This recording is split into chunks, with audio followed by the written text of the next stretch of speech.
Où se trouve la Trinité maintenant? Takbir. C'est ce que la Bible nous dit. Et c'est le Nouveau Testament. Nous devons être fiers d'être musulmans. C'est pourquoi nous disons on ne peut comparer le Coran à aucun livre du monde entier. Parce que Dieu a révélé l'évangile à qui? À Jésus-Christ, Isa alayhi salam. Le psaume à David alayhi salam. La Torah à Moïse alayhi salam. Et le glorieux Coran au prophète Muhammad sallallahu alayhi wa sallam. Dieu n'a jamais révélé un livre qu'on appelle Bible.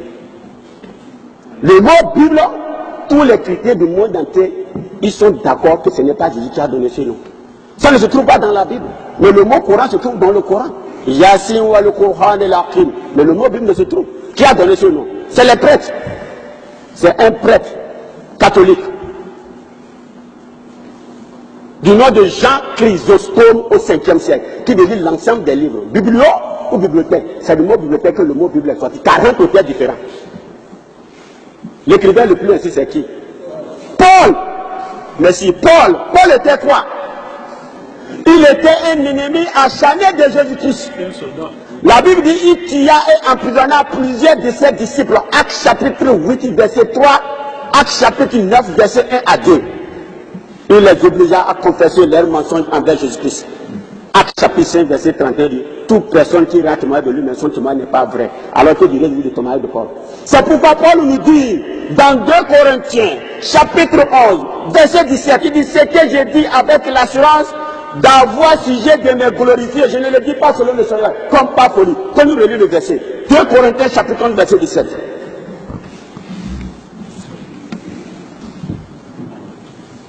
Dès Corinthiens chapitre 11, verset 17, ce que je dis avec l'assurance d'avoir sujet de me glorifier, je ne le dis pas selon le Seigneur, comme par folie. Takbir. Il dit que c'est la folie qui l'a poussé à écrire le Nouveau Testament. Parce que le Nouveau Testament est composé de 27 livres, le seul en a écrit 14. C'est pourquoi on dit le véritable fondateur du christianisme, c'est Paul. C'est pourquoi vous verrez que la première Bible qui est écrite en 1538, quand Jésus est né. En 1560, elle est constituée en versets, d'où les révisions ont commencé. Sous le règne de Henri VIII, ils ont révisé la Bible.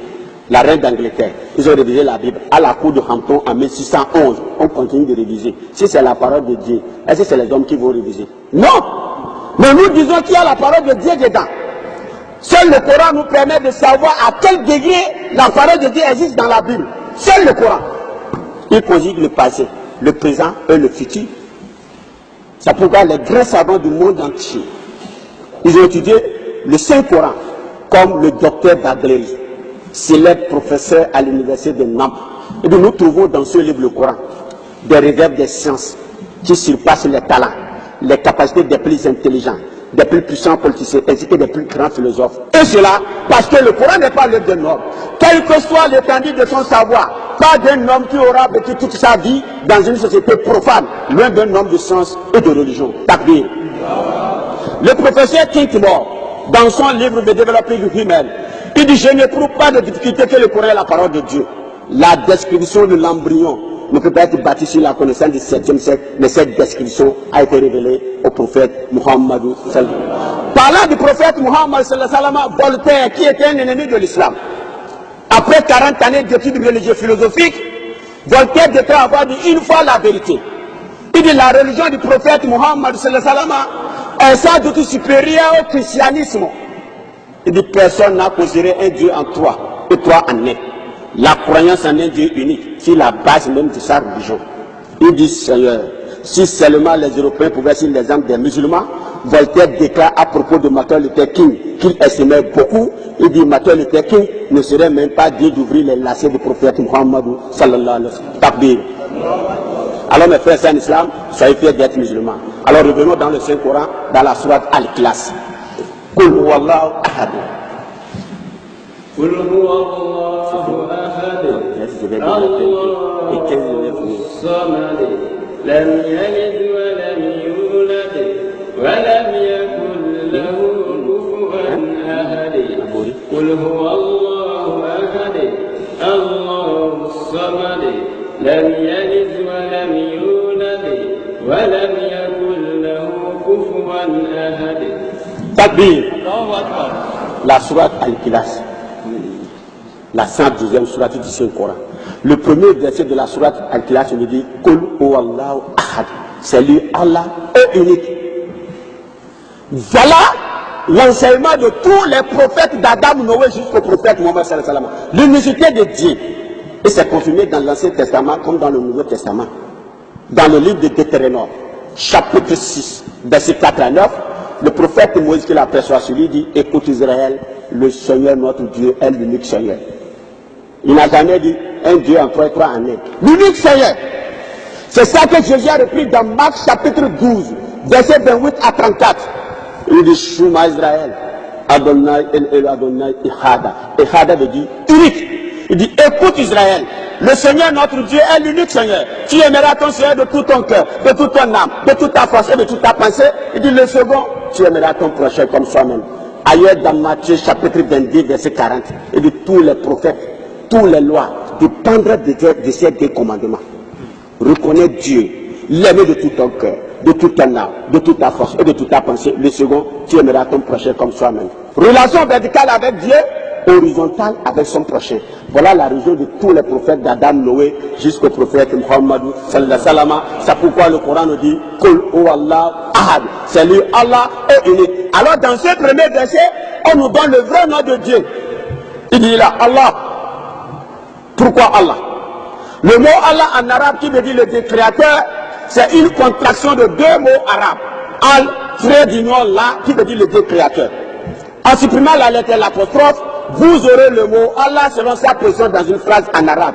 Et ce mot peut apparaître sous la forme de Allah, qui est très proche de la langue hébraïque, que Jésus a utilisé dans l'évangile pour désigner le Dieu créateur Allah. Puisque dans la langue orientale, il existe deux formes de pluriel. Celui d'un homme, celui qui marque le respect. Allah est le nom que Isa alayhi salam a utilisé dans l'évangile pour désigner le Dieu créateur Allah. C'est pourquoi le Coran dit Kul huwallahu ahad. Et non you, comme l'a dit les équistes, et non Jéhovah, comme l'a dit les témoins de Jéhovah. Puisque chez les Juifs, le vrai nom de Dieu sur les Juifs au temps de Moïse, c'est un tétragramme de 4 lettres. Yod, He, Waw, He. C'est ça que les Juifs appellent Yahwa ou Yehoua. Yahwa ou Yehoua est tiré du verbe Chaya en hébreu. C'est une caractéristique du verbe être au sujet en 3 temps. Le passé, le présent, le futur qui dit Dieu est celui qui existe. Et ce nom a été donné à Moïse pour sauver les Juifs massacrés par Pharaon. Alors Jéhovah a été inventé par qui? Par un moine dominicain espagnol du nom de Raimundo Martini en 1270. C'est Raimundo Martini qui l'a inventé en 1270. Takbir. C'est pourquoi Dieu nous dit Kul huwallahu ahad. C'est lui, Allah est unique. Il dit Allahul Samad. Il est le riche au-dessus de tout besoin. Tous, nous avons besoin de lui, mais lui n'a besoin de personne. Allahul Samad. Maintenant il dit Lam yalidi wa lam yuladi. Voilà le verset qui fait trembler l'humanité tout entière. Lam yalidi wa lam yuladi. Il n'a pas enfanté, n'a pas été enfanté. Dieu n'est sorti de personne, personne n'est littéralement sorti de Dieu. Vous voulez attribuer à Dieu la nature humaine, les lois et le fonctionnement de cesse. Subhanallah. C'est pourquoi dans la doctrine des catholiques, ils ont une prière qu'on appelle en latin la Théotokos. On dit, je vous salue Marie, mère de Dieu, subhanallah. Que Dieu nous pardonne. Amen. Je vous salue Marie, mère de Dieu. Cela veut dire que Dieu est né le 25 décembre. Donc le Dieu créateur est né le 25 décembre. Et même il est né prématuré. Hein. Pourquoi? Luc chapitre 1, verset 26 nous dit, au 6e mois de l'année, Dieu envoya l'ange Gabriel auprès de Marie. Marie tomba enceinte le 6e mois de l'année. Vous demandez le 6e mois de l'année c'est quoi? De juillet en décembre, ça fait combien? 5 mois, 25 jours. Qui vous a dit que Jésus est né prématuré? Cela veut dire Dieu est né prématuré. Que Dieu nous pardonne. Le Coran dit Lam dit, il n'a pas enfanté, n'a pas été enfanté. Dieu n'est sorti de personne, personne n'est littéralement sorti de Dieu. Dieu c'est quelqu'un qu'on peut nommer, mais qu'on ne peut pas décrire. Même dans la Bible. Vous savez que dans la Bible, plusieurs personnes sont appelées fils de Dieu, enfants de Dieu, premier-né. Exode chapitre 4, verset 22. Exode chapitre 4, verset 22. Et tu diras à Pharaon, ainsi dit l'Éternel, mon fils premier-né, c'est Israël. Alors Israël est appelé fils de Dieu. Israël est appelé fils de Dieu. Dans Job chapitre 1, verset 6, les anges sont appelés fils de Dieu. Dans Somme chapitre 2, verset 7, le prophète David est appelé fils engendré. De même que Salomon, il dit, ce sera toi qui bâtiras une maison à mon nom. J'affermirai le trône de tes règnes à jamais. Je lui serai père, il me sera fils. Salomon est appelé fils de Dieu. Salomon est appelé fils de Dieu. Israël est appelé fils de Dieu. Les anges sont appelés fils de Dieu. David est appelé fils engendré, Daouda. Alors, si tous ceux-là sont appelés fils de Dieu, et Jésus aussi fils de Dieu, cela veut dire, il y a tout un conteneur de fils. Subhanallah. Il est fils de l'homme. C'est pourquoi un grand savant du nom de Rabbi Mouchi Namani, Rabbi Mouchi Namani, c'est un grand savant juif. Il a été vainqueur lors d'un débat judéo-chrétien qui l'opposait à Pablo Christian devant le roi Jacques Ier. Il a démontré qu'ici était un être humain. Qui sont ceux qui appelaient Jésus fils de Dieu? C'est les démons. Dans le chapitre 4, verset 44 à 50, la Bible dit Jésus-Christ s'était écrié. Les démons l'appellent. C'est toi le fils de Dieu. C'est toi le fils de Dieu. Jésus les empêcha, il les blâmait. Parce qu'il savait quoi? Qu'il était le Messie. Christophe en grec. C'est les démons qui l'appelaient fils de Dieu. Puisque le verset dit Jésus guérit un groupe de malades. Les démons sortaient de ce groupe de malades. Ils criaient. C'est toi le fils de Dieu, c'est toi le fils de Dieu. Jésus les empêcha, il les blâmait. Pourquoi il les blâmait? Parce qu'il n'était pas le fils de Dieu. Parce que pour les Juifs, Dieu est un. Il n'a ni femme, ni enfant. Pour eux, le mot fils de Dieu veut dire servant de Dieu. Quelqu'un qui, à cause de son obéissance, est très près de Dieu comme un fils l'est pour son père. Les chrétiens qui étaient de la culture gréco-romaine ont mal interprété ce terme. Pour eux, le mot fils de Dieu veut dire l'incarnation d'un Dieu. Subhanallah. Aucun des prophètes de Dieu n'a enseigné l'incarnation. Isa alayhi salam n'est pas le fils de Dieu. Il est un envoi de Dieu. Envoyé seulement aux enfants de la maison d'Israël. C'est pourquoi le Coran nous dit qu'il est un messager, un grand messager de Dieu.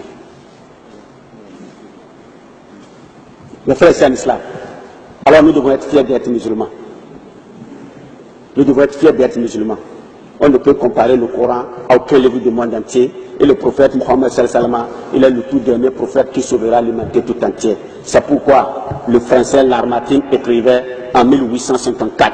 D'ici nous prenons l'important objectif, limitation des ressources, résultats incroyables comme 3 critères pour venir à la génie humaine. Qui oserait comparer n'importe qui à Muhammad sallallahu alayhi wa sallam? Les plus célèbres personnalités ont créé des royaumes, des empires qui se sont écoulés devant eux. Cet homme, Muhammad sallallahu alayhi wa sallam, il a la foi, politicien des politiciens, mais pas notre politique de mensonges. Philosophe des philosophes, guerrier des guerriers, concurrent d'idées, restaurateur d'un dogme rationnel d'un quelque chose, fondateur de deux empires terrestres et d'un empire spirituel. Takbir.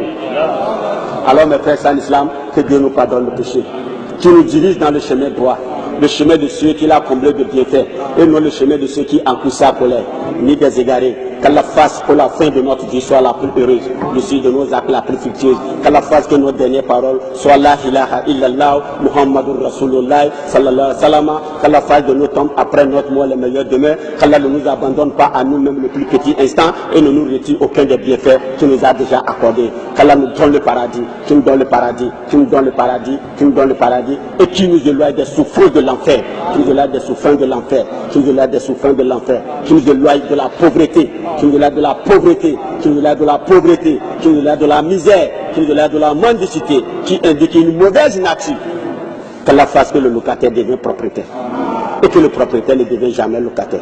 Subhana rabbika rabbil izzati amma yasifun wa salamun ala al mursalin walhamdulillahi rabbil alamin.